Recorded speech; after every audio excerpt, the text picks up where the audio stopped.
A ver, hoy vamos a contar la historia de una idea, pero no de cualquier idea. Vamos a ver cómo el concepto de educación intercultural ha ido cambiando en México. Y en ese cambio se reflejan todas las tensiones y, claro, las esperanzas de una nación que es súper, súper diversa. Y todo empieza con esta pregunta, que es la pregunta del millón, ¿no? ¿Cómo le hace una nación para construir una sola identidad a partir de muchísimas? Es un reto universal, claro, pero en México, la historia detrás de esta pregunta es súper rica y compleja. O sea, ¿cómo unificas todo lo diverso sin aplastarlo en el proceso? Bueno, para empezar a desentrañar esto, vámonos al primer capítulo de esta historia. Nos vamos a ir hasta el México postrevolucionario. Pensemos en ese momento. El Estado tenía un proyecto y era un proyecto muy, muy ambicioso: crear una sola identidad nacional. Ok, a ver, vamos a desglosar esta línea del tiempo. Justo después de la Revolución, en 1921, nace la SEP, y su misión era clarísima: homogenizar, que todos fuéramos iguales.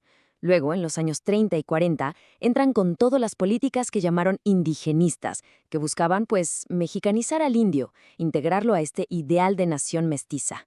Y fíjense, para los 70, la estrategia cambia un poco, se vuelve más sutil. Se empieza a hablar de educación bilingüe bicultural, pero, ojo, el objetivo final, en el fondo, seguía siendo el mismo: la asimilación. Y esta frase, híjoles, que lo dice todo. La escuela no era nada más para aprender a leer y escribir. No, no, no. Era la herramienta principal del Estado para construir la nación. Un proyecto donde, seamos honestos, la diversidad casi siempre se veía como un problema, como un obstáculo que había que superar. Pero claro, la historia nunca va en una sola dirección, ¿verdad? Y aquí es donde la cosa se pone interesante. Ahora vamos a ver la otra cara de la moneda, la contraparte. El surgimiento de voces indígenas que dijeron: a ver, no queremos que nos asimilen, queremos que nos reconozcan. Y es justo aquí donde la trama da un giro fascinante. Porque las mismas personas, las comunidades, los intelectuales indígenas que se suponía que nomás iban a recibir estas políticas calladitos, pues ¿qué creen? Empezaron a cuestionar, a empujar, a desafiar de frente todo este modelo del Estado que buscaba hacerlos a todos iguales. Y esto que viene es una paradoja increíble. Piénselo, el Estado capacita a maestros bilingües para que fueran básicamente sus agentes para culturizar. ¿Pero qué pasó? Que estos mismos profesionales tomaron las herramientas que les dio el Estado y las usaron en su contra.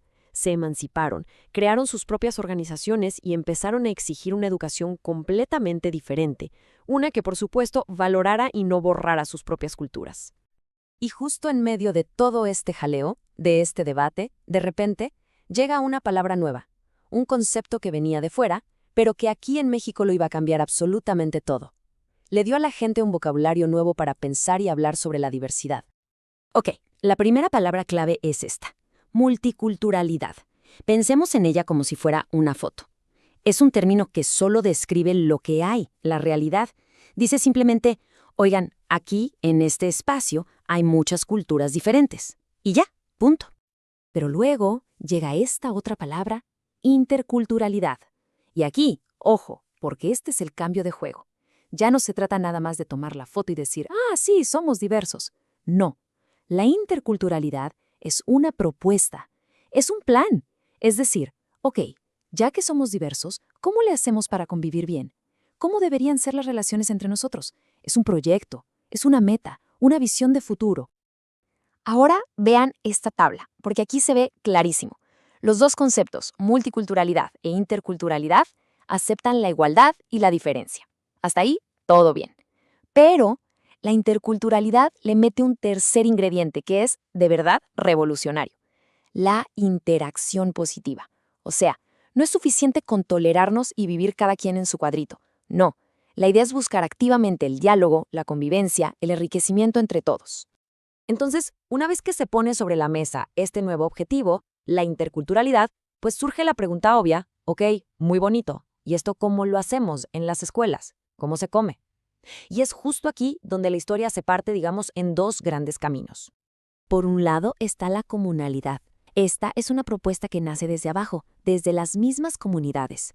Su idea es ver hacia adentro, fortalecer lo propio, los conocimientos de casa. Es una educación, como dice la analogía, desde adentro. Y por el otro lado, tenemos la interculturalidad, como una política que viene más bien desde arriba, desde el Estado, y su enfoque es diferente. Se trata de la interacción, de construir puentes entre esos saberes de la comunidad y el conocimiento que llamamos occidental. Y fíjense en esto, porque aquí se ve lo profundo que es el modelo de la comunalidad. Esto no es nomás una teoría de pizarrón, una idea pedagógica, no. Está totalmente metida en la vida real, en lo social, lo político, lo espiritual de la comunidad. Hablar de la tierra, de la asamblea, del servicio gratuito, del trabajo colectivo, no son materias que se enseñan en un salón, son la vida misma, son la escuela misma. Y todo esto nos lleva, ahora sí, al punto más álgido de esta historia, al verdadero desafío.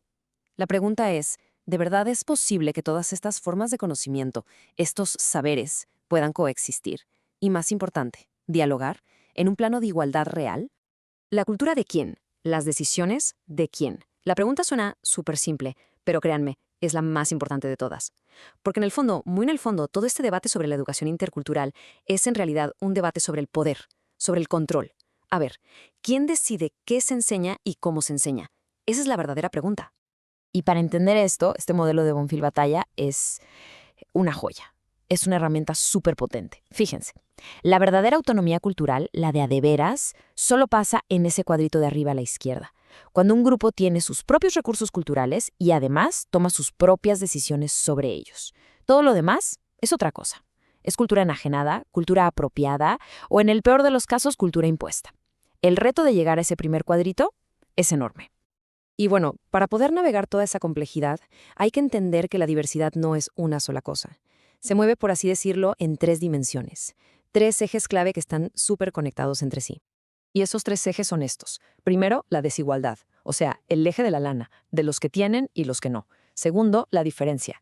Este es el eje de la identidad, del nosotros contra ellos. Y tercero, la diversidad en sí misma, que es ya la interacción, el cómo nos movemos en un mundo donde todos tenemos identidades que se cruzan y se empalman. Un proyecto intercultural que de verdad quiera funcionar tiene que pegarle a los 3 al mismo tiempo. No se puede resolver uno sin los otros. Y con esto vamos cerrando, dejando una pregunta en el aire, una que resume todo este desafío y que la verdad sigue sin una respuesta fácil. ¿Puede una escuela, que al final es un invento de un mundo muy particular, aprender a servirle a muchos otros mundos? La respuesta que le demos a esa pregunta va a definir el futuro de la educación. Y no nada más en México, en todo el planeta.